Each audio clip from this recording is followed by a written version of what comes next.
Good afternoon, and welcome to Webinar Wednesdays with the IPDAY team. I am Maria Gutierrez, an IPDAY trainer and administrator from Miami-Dade County, and I'm here today with June Rawl to welcome you to our training titled Instructional Rigor Online, Staying on the Path of Student Achievement.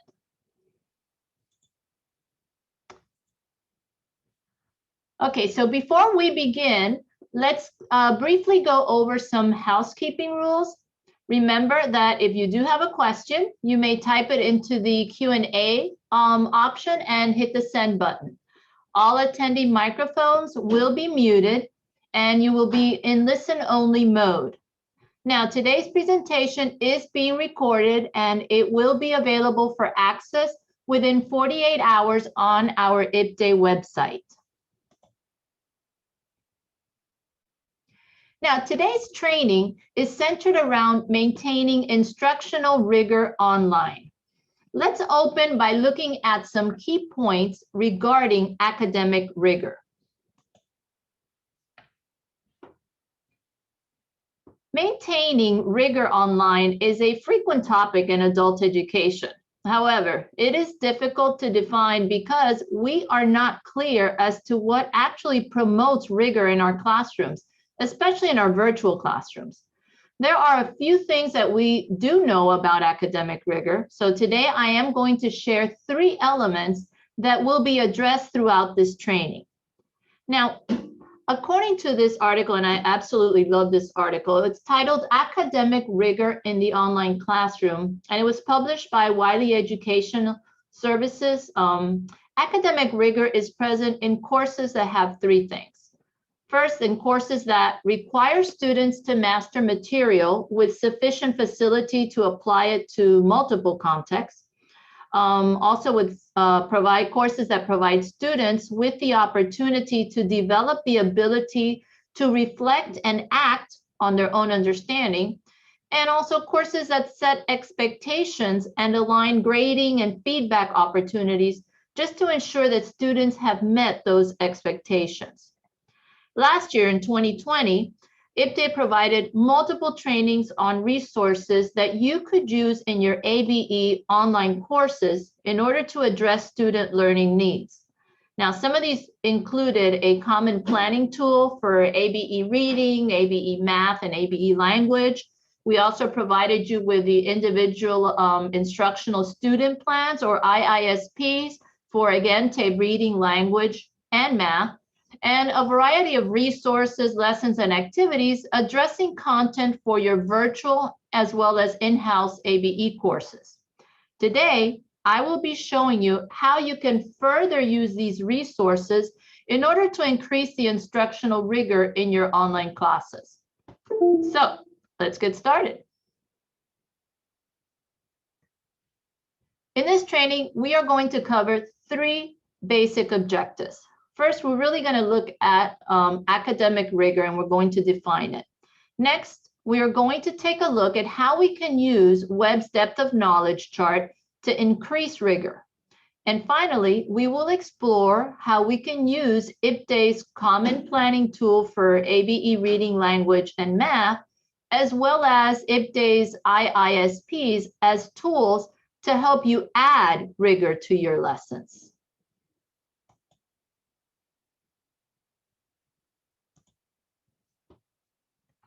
Now, there are 6 parts to this training.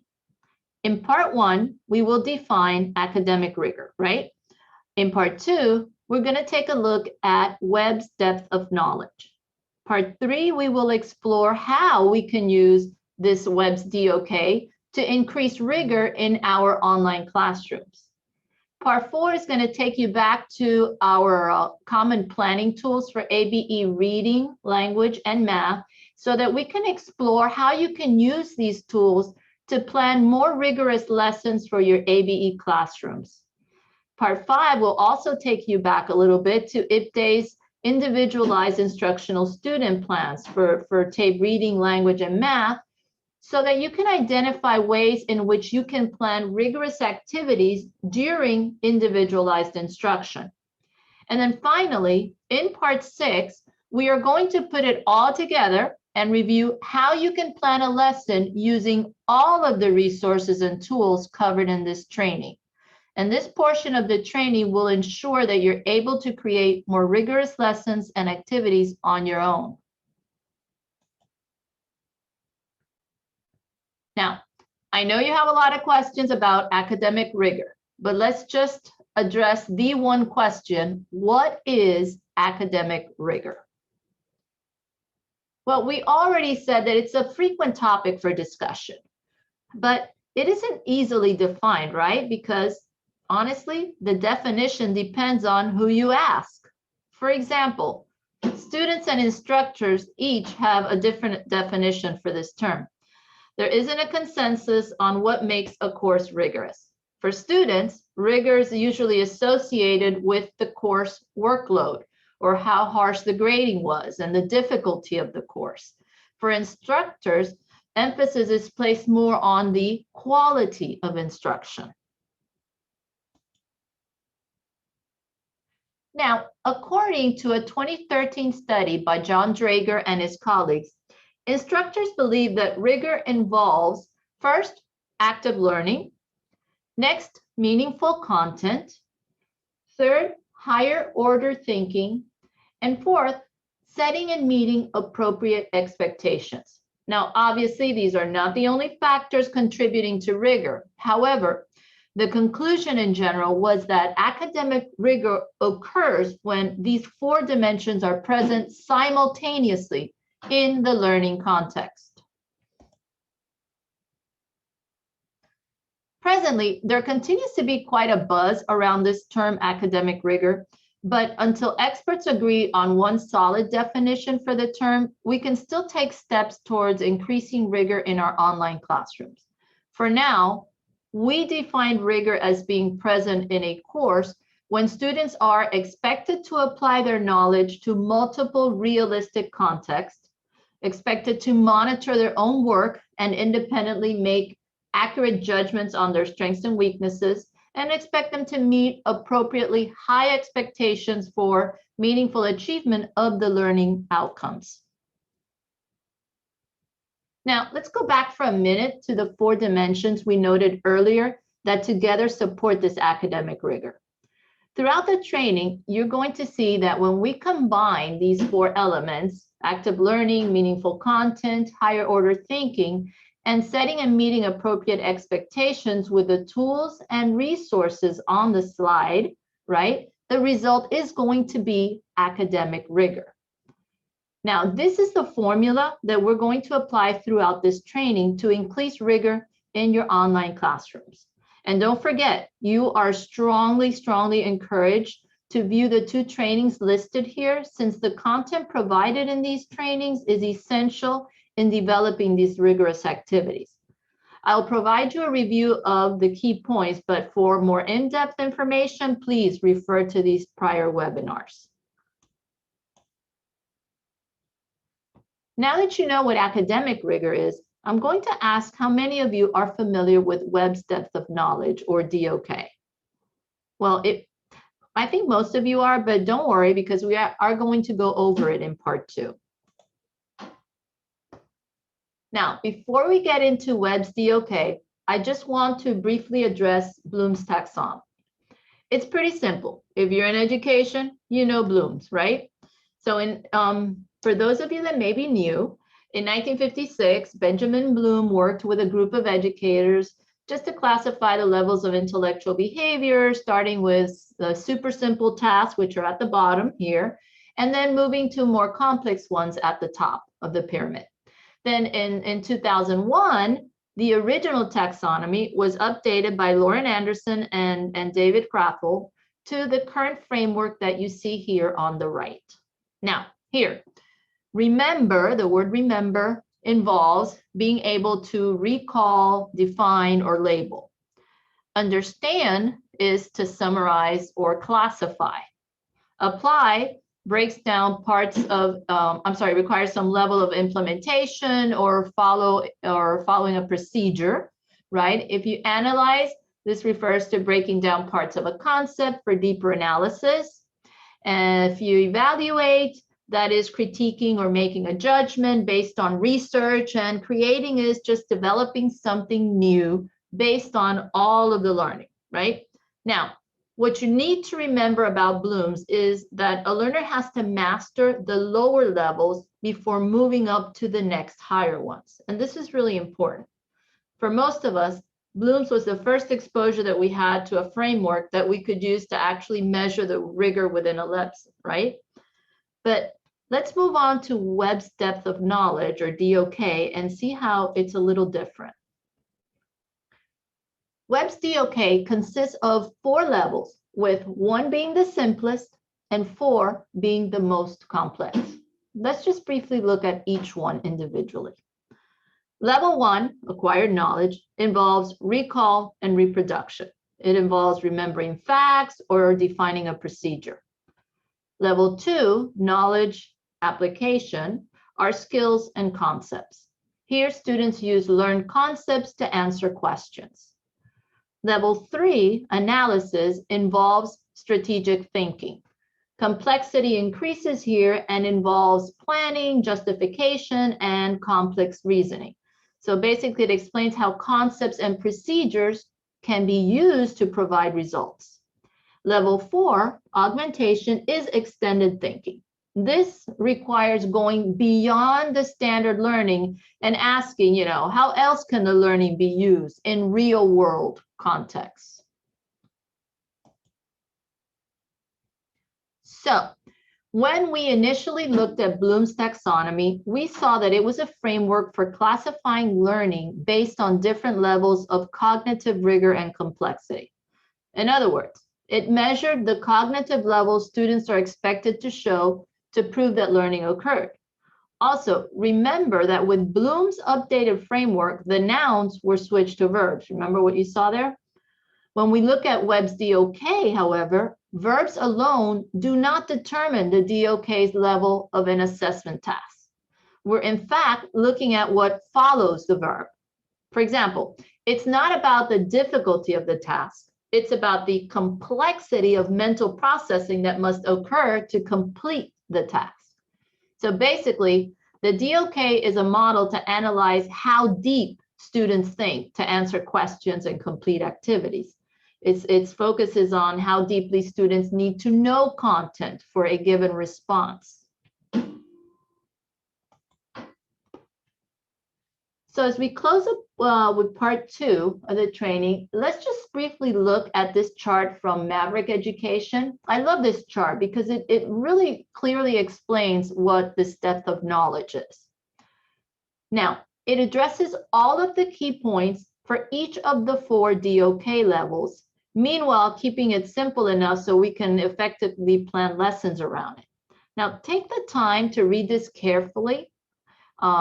And if you want a full-blown page size of this, you'll find it in the Resource Companion Handbook for this training. And that's already been uploaded on our IPDAY website.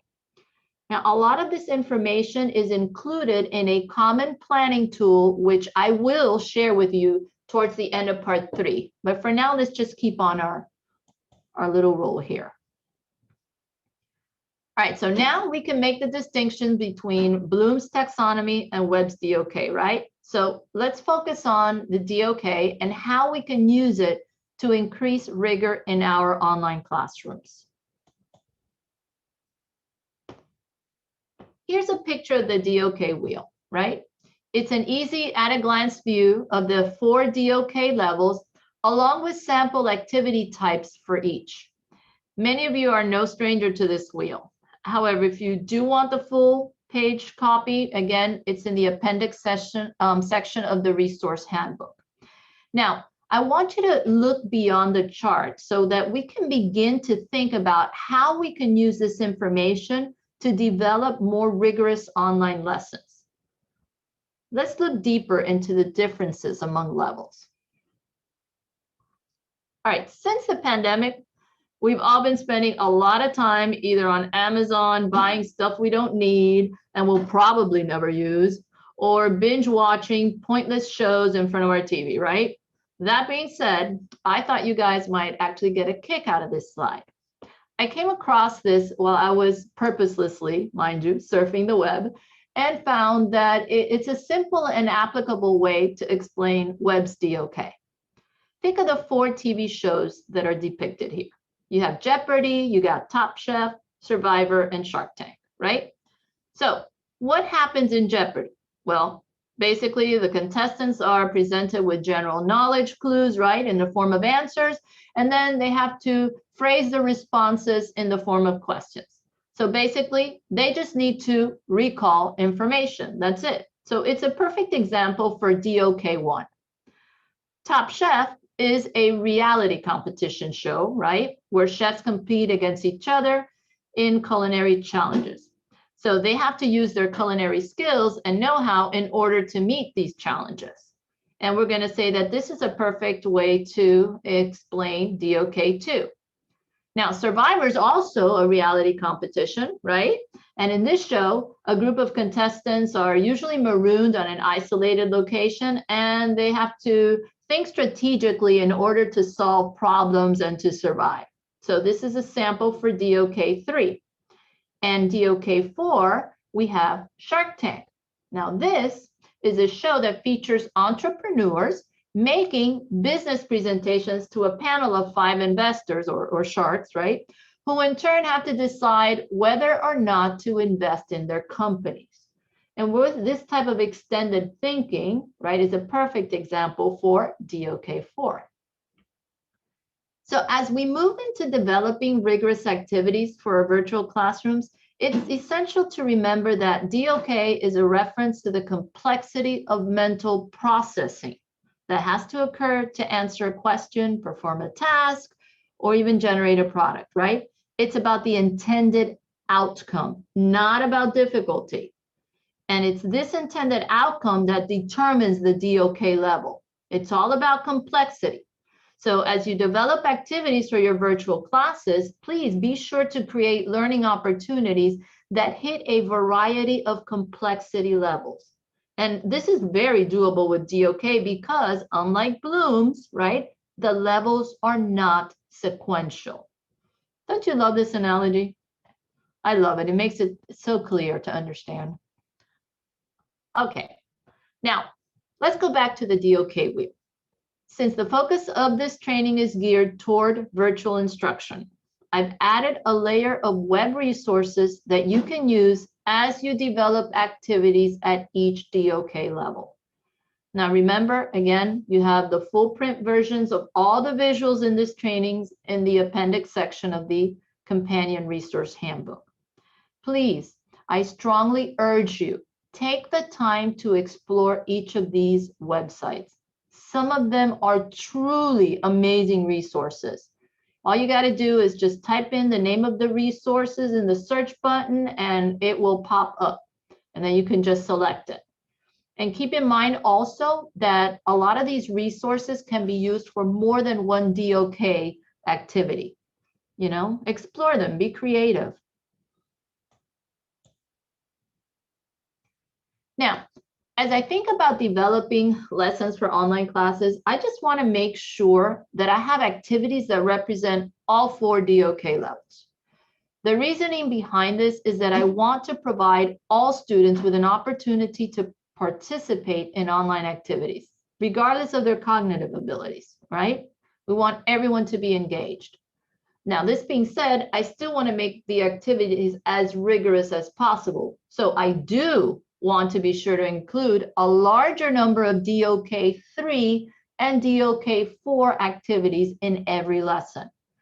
Now, my dilemma now is to have an easy to follow comprehensive guide that I can use during lesson planning that's going to allow me to quickly develop activities using online tools, right? That got me thinking and led me to develop this planning guide, which you're going to see on the next couple of slides. All the information that's listed on this slide is included in this DOK planning guide. So page 1 contains a brief description of each of the DOK levels, right, with the corresponding cognitive level of demand. It includes sample mental process for each, the student-centered focus for each, a learning expectation, possible student products, and teacher and student roles. Now, I especially like the suggested activities on page 2 of the guide, along with the online tools on page 3. These online tools are the same ones that we just viewed in the previous slide, except that they are briefly described in the guide so that you're able to pair them up with your online activities. And then finally, page 4 has actual question stems along with sample questions that you can use with your students for each of these DOK levels.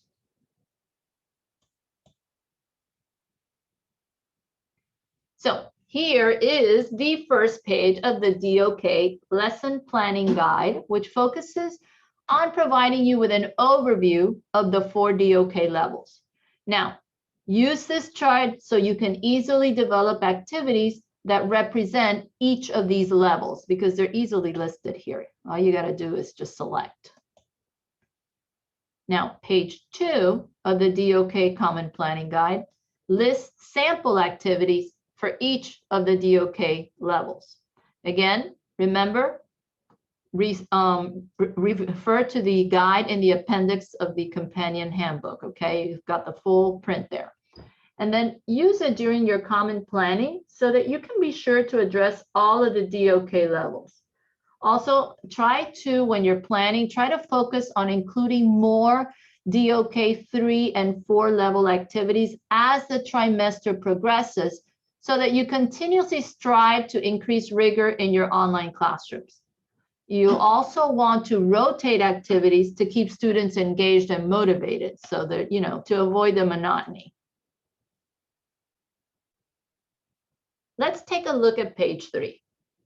This is definitely my favorite page of the guide. I love that it provides you with online tools that you can use as you develop more rigorous activities for your online classes.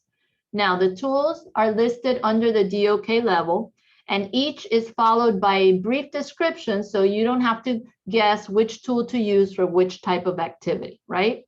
And remember, some of these tools may be used to develop more than one activity per DOK level, right? So you may be able to use, for example, Google Docs for a DOK level 3 and 4 type activity.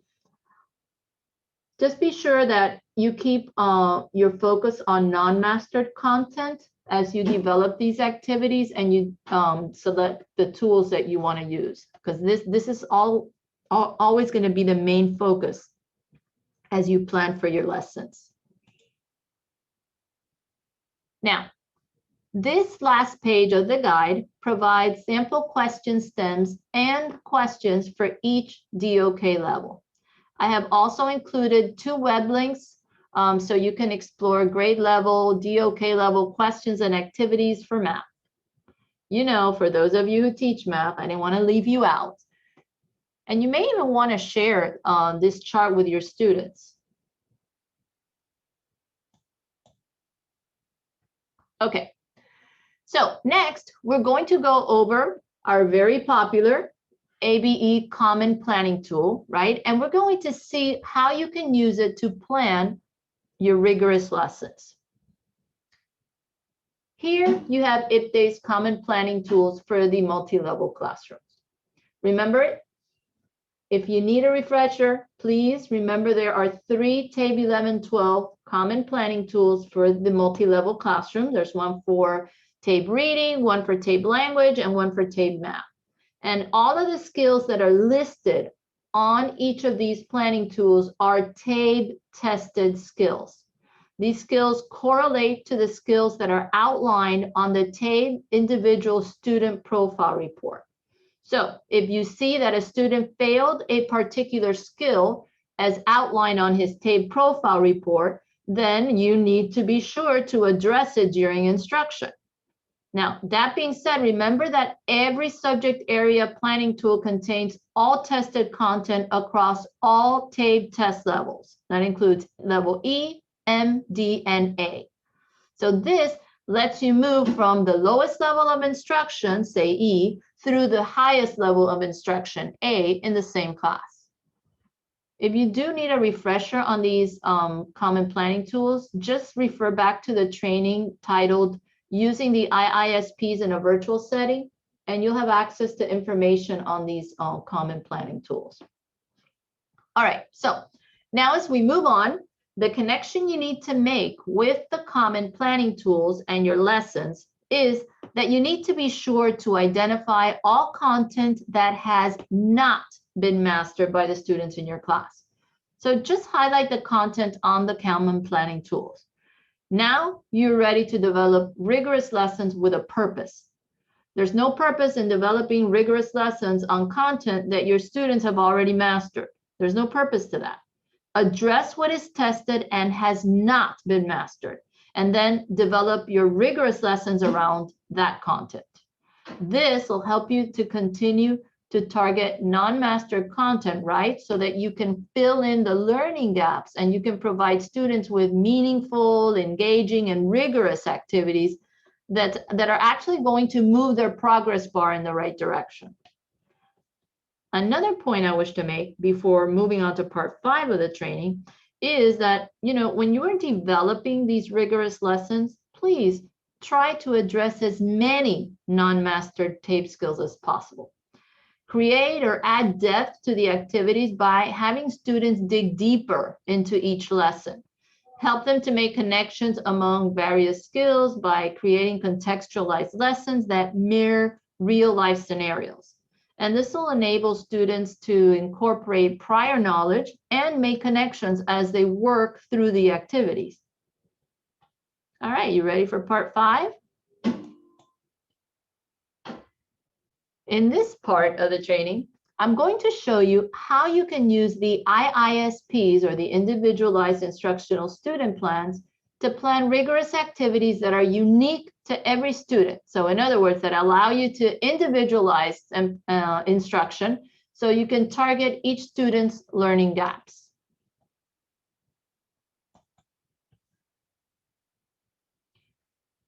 Here you have a sample IISP for ABE reading, right? Tape level N. Okay, you remember these? You should. You should be using them regularly in your ABE classrooms for individualized instruction. Now, similar to the common planning tool for the multi-level classroom, these IISPs identify all tape-tested content by subject area and tape level. Now, since the information comes directly from the student's individual profile report, you know that you need to ensure that students master at least 70 to 75% of all the content that is listed on these IISPs. Now, like with the common planning tool, right? If you need a refresher, refer back to the training titled Using the IISPs in a Virtual Setting, okay? Here you'll have access to more detailed information on these student plans. Now, the common planning tool is used mostly for whole group instruction, but what are you to use for individualized instruction? I just told you. Every IISP lists content that the student must master in order to be successful when post-testing with a tape. Look at what each individual student has failed as outlined on his or her IISP, and then think, what activities can you incorporate or develop in order to address this non-mastered content?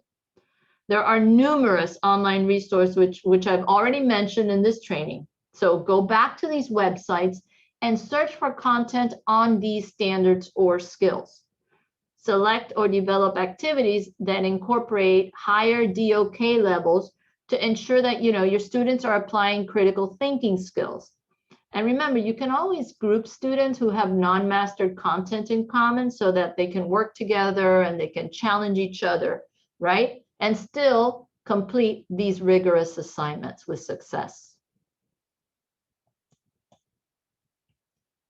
Now, finally, we are ready to summarize all of the information presented in parts 1 through 5. Now, as we put it all together, right, we will take a look at the logistics of planning a rigorous lesson using all of the resources and tools addressed in this training.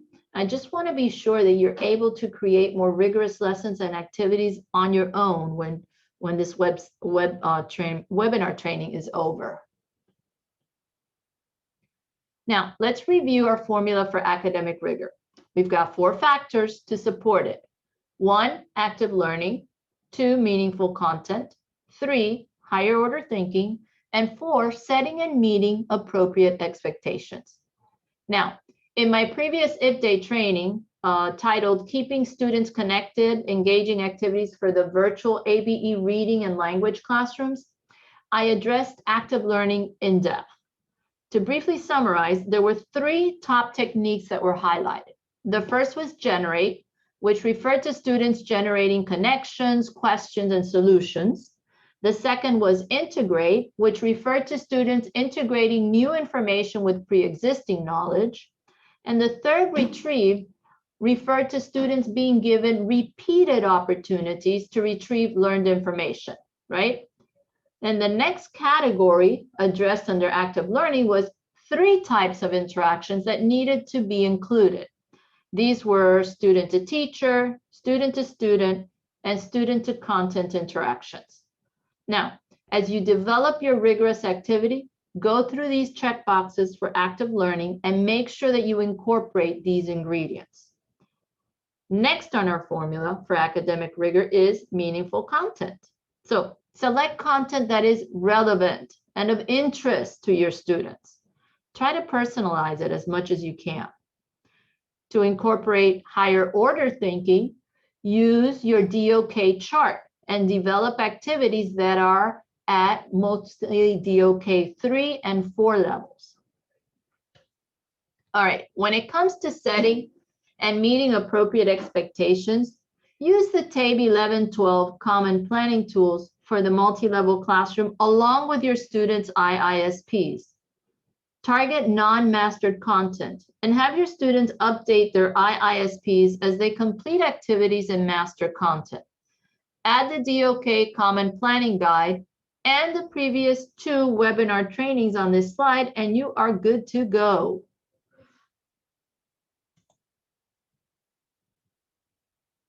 Now, as we conclude our webinar training on Instructional Rigor Online, staying on the path of student achievement, I want you to remember this.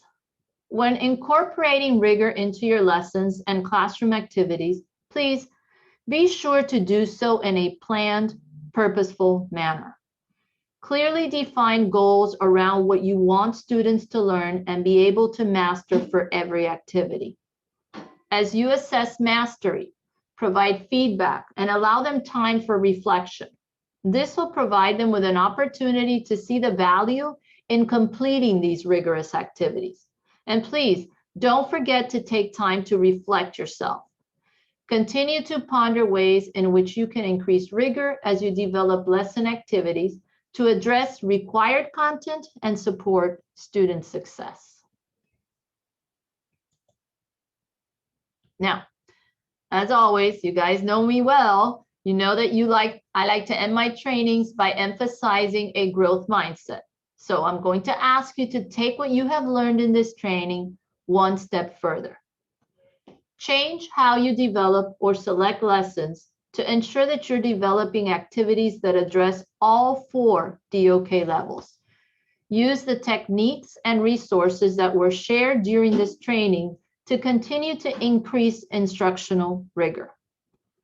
Redesign your lesson activities. Ensure that you continue to incorporate the provided common planning tools and guide, as well as the individualized instructional student plans, or IISPs, as you develop increasingly rigorous lessons. Also, don't forget to incorporate a variety of online tools to actively engage your students in their virtual classrooms. Review all of the information provided in this training. Share this information with teachers, administrators, and district personnel, and become an expert on developing rigorous activities or lessons for your virtual classes. Have roundtable discussions with your administrative team and your instructional team, and share the wealth just to ensure that all of your students remain highly challenged and actively engaged online. Reflect and make a change. Finally, ask yourself, What rigorous lessons are working especially well in my virtual classroom and which are not? Use the common planning guide shared in this training to ensure that you incorporate best practices and techniques in the development of effective and targeted rigorous online activities. Continuously evaluate the rigor in your own lessons. Request feedback from students and use the feedback to make improvements. Share your students' success with other teachers and be proactive in helping teachers implement changes that will support the development of more rigorous virtual activities to actively engage students online. And now we have come to the conclusion of our webinar on Instructional Rigor Online, Staying on the Path of Student Achievement. Now, at this time, I believe we may have a few minutes to answer some questions. So June, do we have any questions from our audience? Well, first off, Maria, thank you so much. There's a lot of great comments coming through that it's amazing information. Thank you so much for the depth of information. So I want to just tell you, thank you so much for all that you did in putting this webinar together. Where can the practitioners find 3 Times a Charm? I know it's on the IPDAY website. Yes, it is on the IPDAY website. That's exactly where you can find it. Okay, I'm going to send the link to the person who asked that question. I know who she is. I'm going to send her the absolute link. Okay. The copy of the webinar is already loaded on the IPDAY website. If you have any problem finding it, just reach out to me. A question about the activities that you mentioned, Maria. Can you do these activities in an synchronous class, asynchronous class? Yes, yes.